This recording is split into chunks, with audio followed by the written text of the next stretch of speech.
You believe your soul is calling you healer. Listen closely. It is saying, heal her. Heal the little girl inside. Your truth and openness bless you, bless us all. You are to be admired, not for your journey, but for your truthing of it, for your choice to alchemize your life into sacredness. Sacredness has a breath. That breath is truth. Healers have the deepest wounds, but they love them well. So many of your interpretations of life cause your heart and soul to constrict.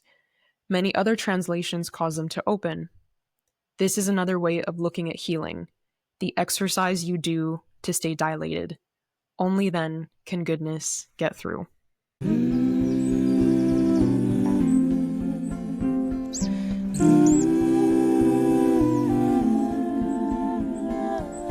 This is an ode to the forgotten feminine, with love letters to and from all kinds of women. Here for the daughters carrying the world upon their spine, wherefore the silence of our grandmothers we rise. Here to remember our power and shed all doubt. Forget the bullshit the patriarchy's on about. This is an ode to the forgotten feminine, with love letters to and from all kinds of women.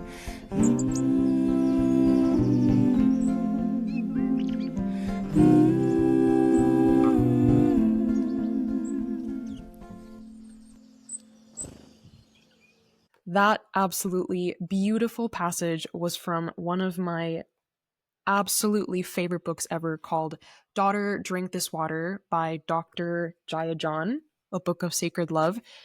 It is probably one of the most beautiful books on womanhood and the ritual of going from girl to woman and what that means as a life experience through this very messy patriarchal world that is constantly waging a war on our womanhood. And I can't recommend it enough in case that passage didn't sell you. And I just thought that passage was a wonderful way to begin this conversation because there's a good chance that if you're here, my love, your heart is heavy with confusion and frustration and maybe a lot of pain that you're wondering why it won't seem to heal.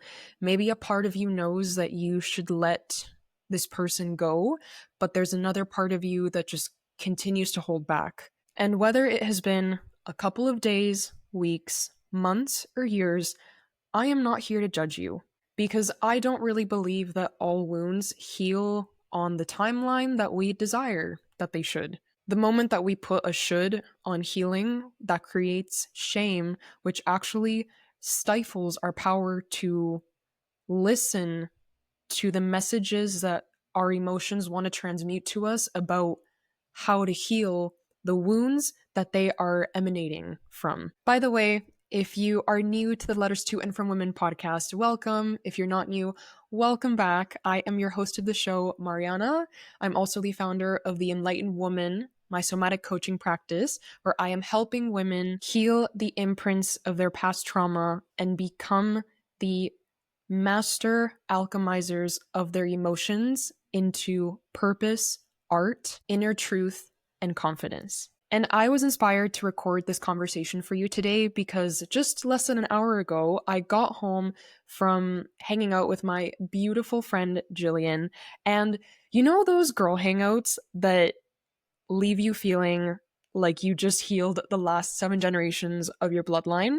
That was this hangout. We went and got Thai food. If you're from Vancouver, British Columbia, Canada, there is this wonderful new Thai restaurant on Commercial Drive called Khao San Thai Street Food. I cannot recommend it enough. Their pad thai was absolutely chef's kiss.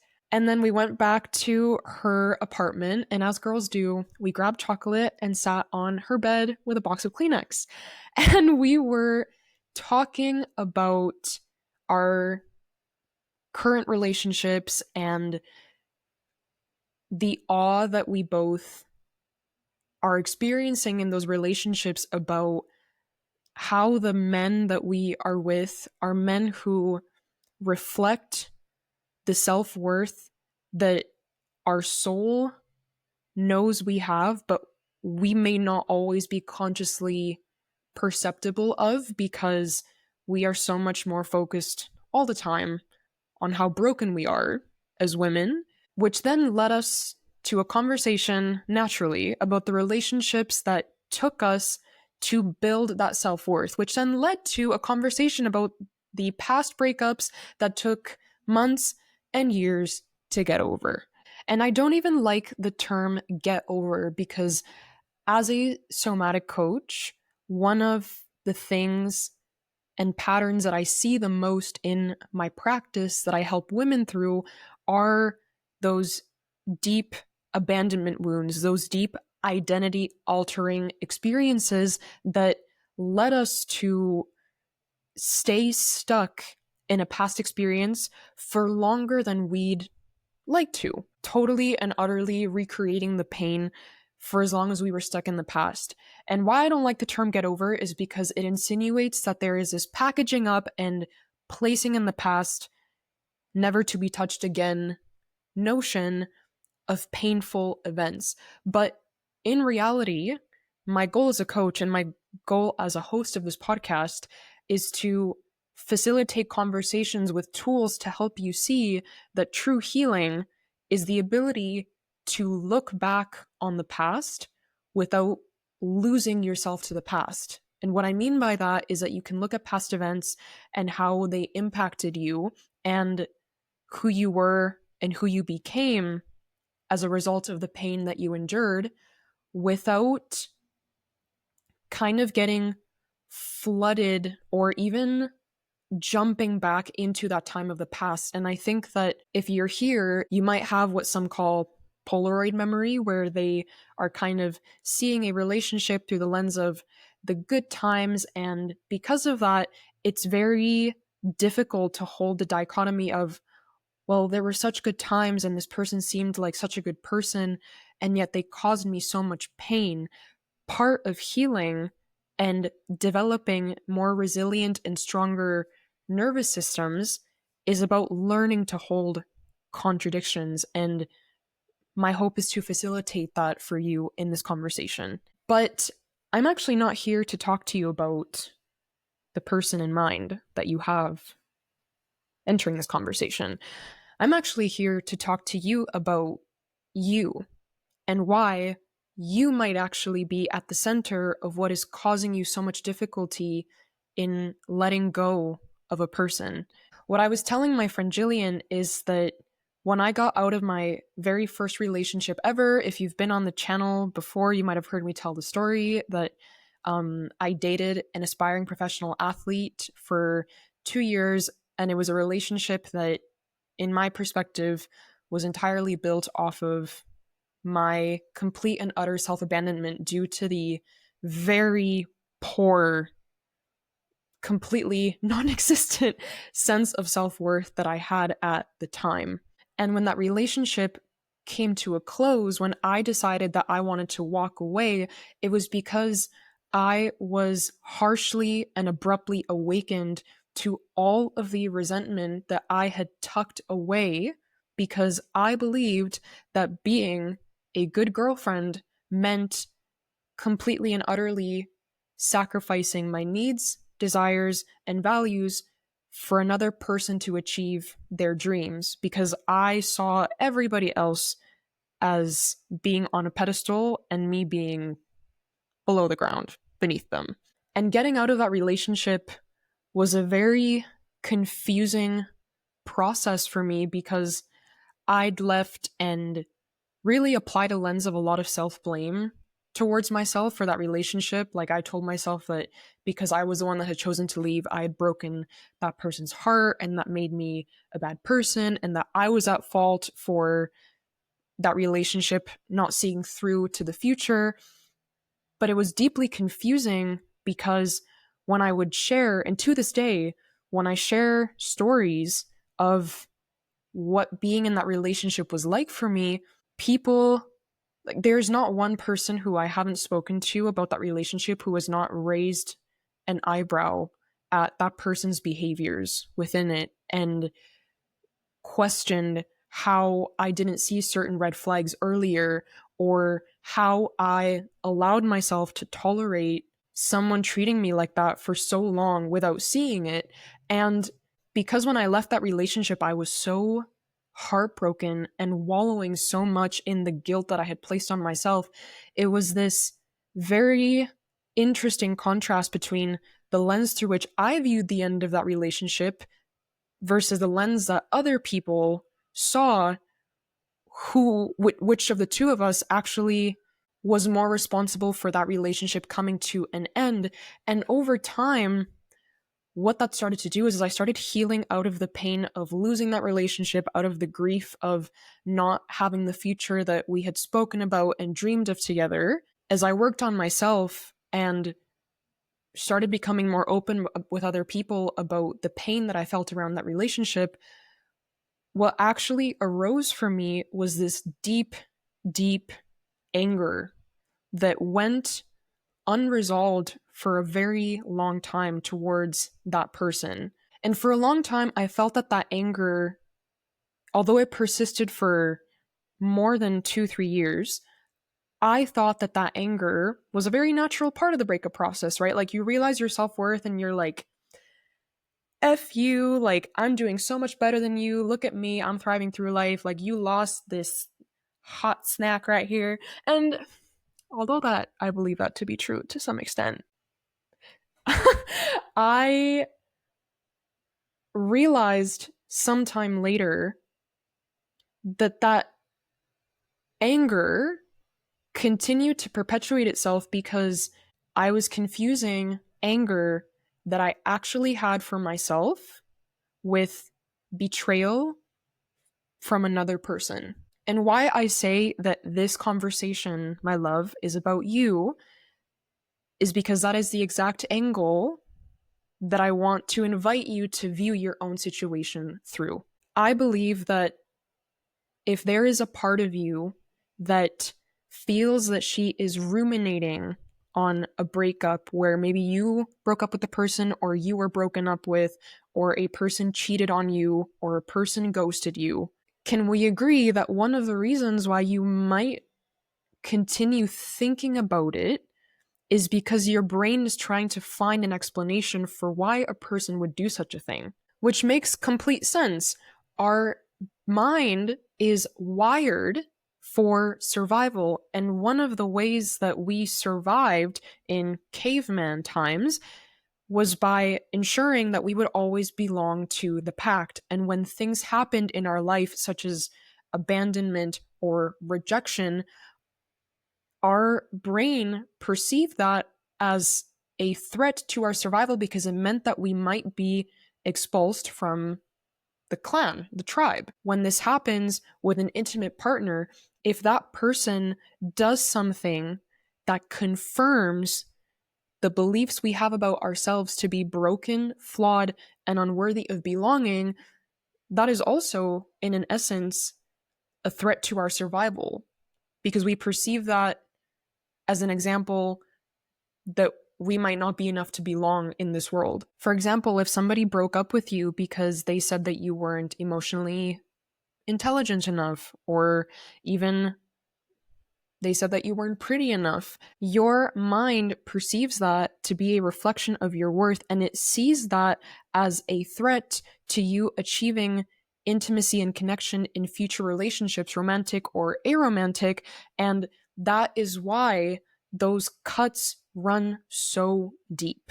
But anyways, to come back to the original point that I wanted to make to you about seeking an explanation as a means of seeking control over a situation and why we got from point A to point B, I believe, and what I came to believe about my own anger and confusion that I spoke about towards that past relationship,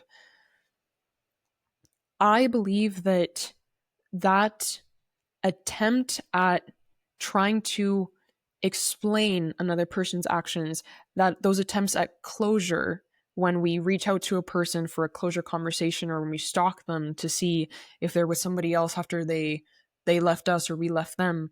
It is an attempt at fleeing from the pain of accepting that we ourselves tolerated someone's disrespect that way, because sitting with the reality that we allowed someone to walk over us, to diminish us, to devalue our needs and our desires, that makes our mind believe and our body believe that we are not a safe place for ourselves, that we cannot trust ourselves.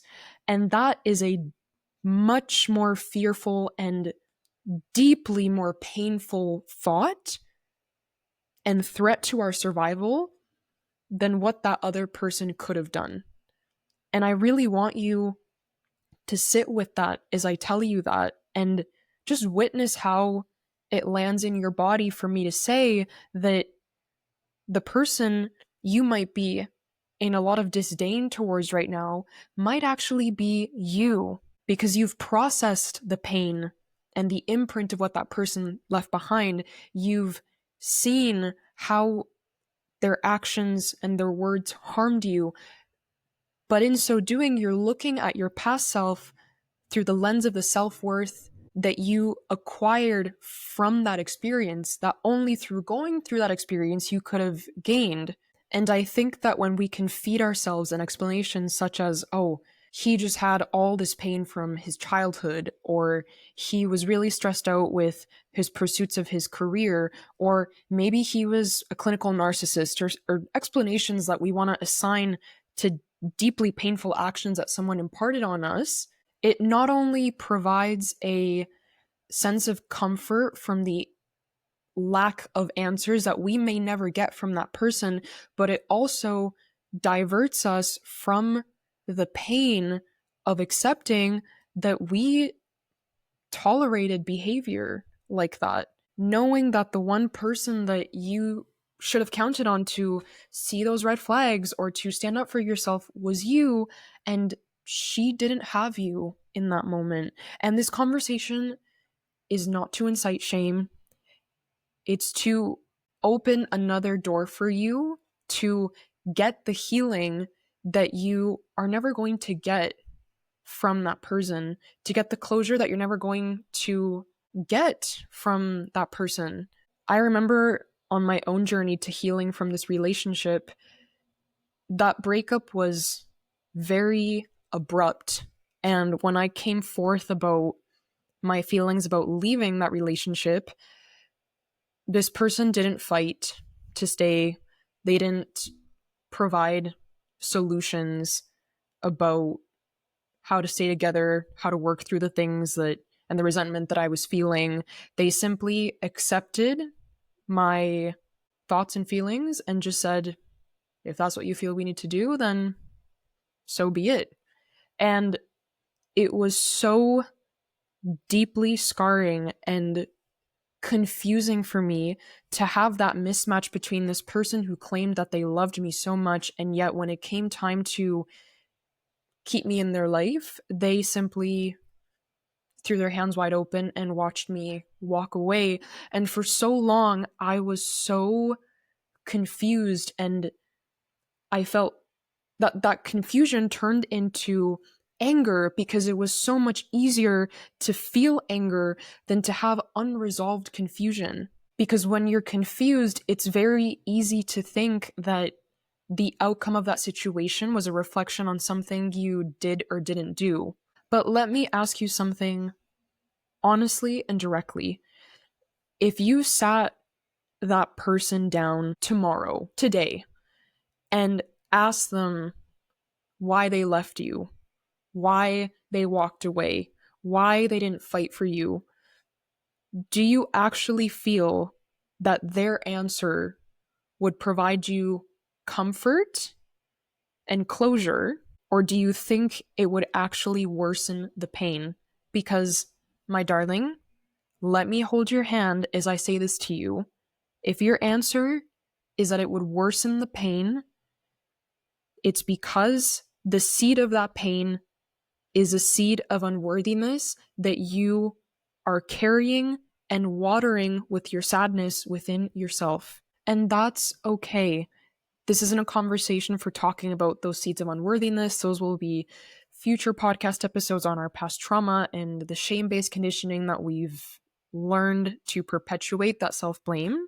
But for now, what I want to invite you to ask yourself is, what would it be like to sit with the version of you that was in that relationship? Would you feel repulsed by her presence? Would you feel ashamed or embarrassed in her presence, witnessing the behaviors that she allowed herself to tolerate from that person? Or would you meet her with compassion and with empathy and with a deep gratitude for her courage in braving that experience?